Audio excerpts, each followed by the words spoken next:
Good morning students. आज हम फिर क्लास सेवेंथ की हिंदी की आपकी पाठ्य पुस्तक का चैप्टर फर्स्ट जो हम रीड कर रहे थे उसी को आज हम आगे बढ़ाएंगे। जैसा कि इससे पहले कि इस चैप्टर की हमने दो पार्ट द्वितीय भाग इसका पढ़ लिया था। आज हम इस कहानी का, इस चैप्टर की जो कहानी है भिखारिन, इस चैप्टर के आज हम इसका तृतीय भाग पढ़ेंगे। आज हम यहाँ से ये इसका तृतीय भाग शुरू होगा। आज हम इसको रीड करेंगे। चलिए इसको शुरू करते हैं। जैसे कि इससे पहले हमने पढ़ा था कि अंधी ने जो भी भीख मांग कर जो पैसा या धन इकट्ठा किया था अपने हांडी में जमा किया था। अब वो जब हांडी भर गई तो वह वो एक उस शहर के सेठ, या कहना चाहिए जो सेठ थे, उनके यहाँ पर उसने धरोहर के रूप में अपनी हांडी को रख दिया है। और हाँ, सेठ ने उसका नाम आदि सारा कुछ पता अपनी बही खाते में लिख लिया है। अब आगे देखते हैं। इसमें 2 वर्ष बहुत सुख के साथ बीते, यानी 2 वर्ष बुढ़िया के, उस भिखारिन के बहुत सुख के साथ बीते। इसके पश्चात एक दिन लड़के को ज्वर आ गया। ज्वर कहते हैं बुखार। एक दिन उसके लड़के को बुखार आ गया। अंधी ने घरेलू दवा दारू की, कह सकते हैं अंधी बुढ़िया ने अपने बच्चे की, यानी उस लड़के के लिए देसी दवाइयाँ वगैरह, जो भी देसी दवा, झाड़ फूँक आदि से भी काम लिया। टोने टोटके की परीक्षा की, यानी सभी तरह से उसने देसी दवाइयाँ वगैरह दिलाई। झाड़ फूँक कहते हैं ना, जो इस तरह से भूत प्रेत का साया मान कर लोग झाड़ फूँक कराते हैं, वो भी कराया उसने। टोने टोटके जिसने भी कहा कि ऐसा टोना कर देना, ये टोटका कर देना, इस तरीके के वो भी किया उसने। लेकिन परंतु संपूर्ण प्रयत्न व्यर्थ सिद्ध हुए, यानी सारे उसकी जो भी उसने प्रयास किए वो सभी बेकार सिद्ध हुए। व्यर्थ मीन्स बेकार सिद्ध हुए। लड़के की दशा, लड़के की हालत जो है दिन प्रतिदिन बुरी होती गई। अंधी का हृदय टूट गया, यानी अंधी का जो दिल था वो, कह सकते हैं हम, लड़के की हालत देखकर टूट गया। साहस ने जवाब दे दिया। उसकी जो कह सकते हैं उसके अंदर साहस था अपने बच्चे के इलाज के लिए, जितना उसने कोशिश की, अब वो उसका हिम्मत उसकी जवाब देने लगी। निराश हो गई, परंतु फिर ध्यान आया कि संभवतः डॉक्टर के इलाज से फ़ायदा हो जाए। और फिर उसे ध्यान आया कि शायद हो सकता है डॉक्टर के इलाज से फ़ायदा हो जाए। इस विचार के आते ही वह गिरती पड़ती सेठ जी की कोठी पर आ पहुंची, यानी किसी तरह से भागती, अपने बच्चे को लेकर भागती, गिरती पड़ती सेठ, जहाँ वही सेठ जिनके यहाँ पर उसने अपना धन रखा था धरोहर के रूप में, उन्हीं सेठ की कोठी पर जा पहुंची। सेठ जी उपस्थित थे, यानी सेठ वहाँ मौजूद थे। अंधी ने कहा, सेठ जी, मेरी जमा पूंजी में से 10-5 रुपये मुझे मिल जाएं तो बड़ी कृपा हो। मेरा बच्चा मर रहा है, डॉक्टर को दिखाऊंगी। सेठ जी ने कठोर स्वर में कहा, कैसी जमा पूंजी, कैसे रुपए? मेरे पास किसी के रुपए जमा नहीं है। ये देखिए, उस बुढ़िया ने भीख मांग मांग कर जो धन इकट्ठा किया था अपनी उस हांडी में डालती गई, वो भरती हांडी में जमा करती गई। और जब वो हांडी भर गई तो उसने धरोहर के रूप में उन सेठ के पास रख दिया था। आज उसे जब ज़रूरत हुई तो उसने उन सेठ से कहा कि उसमें से मुझे मेरी जो जमा पूंजी है आपके पास धरोहर के रूप में, उसमें से 10-5 रुपये मुझे मिल जाए, दे दीजिएगा, जिससे कि मेरा बच्चा मर रहा है उसकी डॉक्टर को दिखाऊंगी। लेकिन सेठ जी ने कठोर, बड़े ही कड़े स्वर में, यानी बड़ी कह सकते हैं हम बहुत डांट कर, इस तरह के आवाज़ में उससे कहा, कैसी जमा पूंजी, कैसे रुपए? मेरे पास किसी के रुपए जमा नहीं है। अंधी ने रोते हुए उत्तर दिया कि 2 वर्ष हुए, यानी अंधी ने उत्तर दिया कि 2 वर्ष हो गए, मैं आपके पास धरोहर रख गई थी, दे दीजिए, बड़ी कृपा होगी। सेठ जी ने मुनीम की तरफ रहस्यमयी दृष्टि से देखते हुए कहा, मुनीम जी, जरा देखना तो इसके नाम की कोई जमा पूंजी है क्या? यानी उसने फिर एक प्रार्थना की सेठ से कि 2 वर्ष हो गए, उसको याद दिलाया सेठ को कि 2 वर्ष हो गए मैंने आपके पास धरोहर के रूप में जो कह सकते हैं जो धरोहर रखी थी, जो अपनी जो पैसा धन आपको धरोहर के रूप में आपको पास धरने के लिए दिया था, वो उसमें से दे दीजिएगा, बड़ी कृपा होगी। तो सेठ जी ने रहस्यमय दृष्टि से यानी आश्चर्य से अपने मुनीम की तरफ देखते हुए कहा कि मुनीम जी ज़रा देखना तो इसके नाम की कोई जमा पूंजी है क्या। तो उन्होंने कहा तेरा नाम क्या है री, यानी तेरा नाम क्या है री, मुनीम जी ने पूछा। अंधी की जान में जान आई, अंधी की जान में जान, उसे शायद थोड़ा सा ये आभास हुआ कि शायद अब मुझे आशा बंधी उसे कि शायद मेरा पैसा मिल जाए। पहला उत्तर सुनकर सोचा कि सेठ बेईमान है, यानी पहला उत्तर सुनकर उसने बुढ़िया ने सोचा कि शायद सेठ बेईमान है, किंतु अब सोचने लगी कि संभवतः उसे ध्यान ना रहा होगा, ऐसा धर्मी व्यक्ति भी भला झूठ बोल सकता है।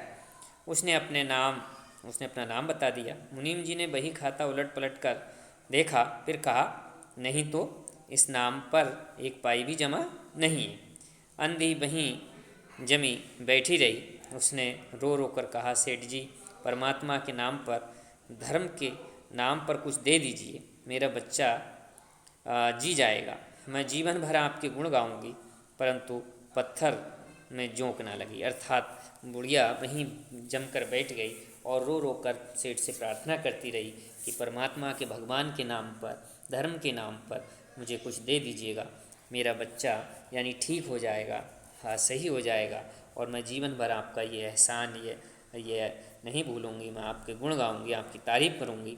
परंतु कहते हैं पत्थर में जोंक ना लगी, अर्थात पत्थर में जोंक नहीं चिपकती। जोंक एक प्रकार का एक पानी में पाया जाने वाला एक कीड़ा होता है जो किसी जानवर या मनुष्य आदि के स्किन पर या उसकी जो त्वचा होती है उस पर चिपक जाता है और उससे खून चूसता है, तो पत्थर पर वो नहीं चिपक सकता। इसी प्रकार से आज सेठ का जो पत्थर दिल हृदय हो गया उसका, और बुढ़िया की प्रार्थना को उस पर कोई असर नहीं हुआ। सेठ जी ने क्रुद्ध होकर यानी गुस्सा होकर, क्रोधमय होकर उत्तर दिया, जाती है या नौकर को बुलाऊं, यानी यहाँ से जाती है या नौकर को बुलाऊं। अंधी लाठी टेक कर खड़ी हो गई और सेठ जी की ओर मुंह करके बोली, अच्छा भगवान आपको बहुत दे, और अपनी झोपड़ी की ओर चल दी।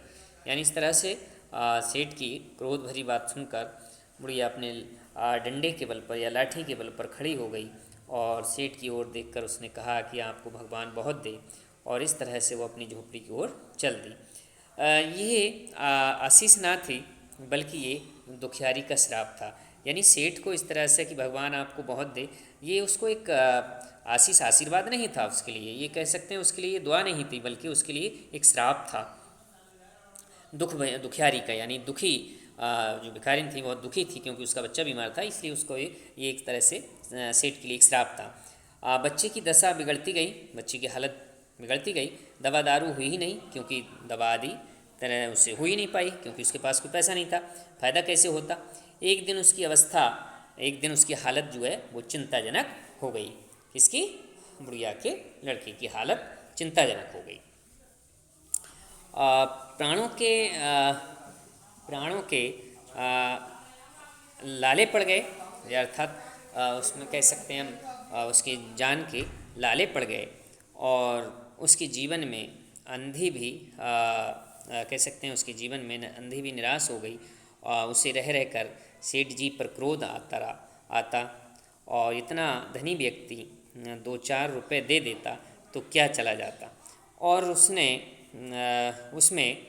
कह सकते हैं दान में नहीं मांग रही थी, वह अपने ही रुपए मांगने गई थी। उसे सेठ से घृणा हो गई। बैठे बैठे उसे कुछ ध्यान आया, उसने अपने बच्चे को गोद में उठा लिया और ठोकरें खाती गिरती पड़ती सेठ जी के पास पहुंची और उनके द्वार पर धरना देकर बैठ गई।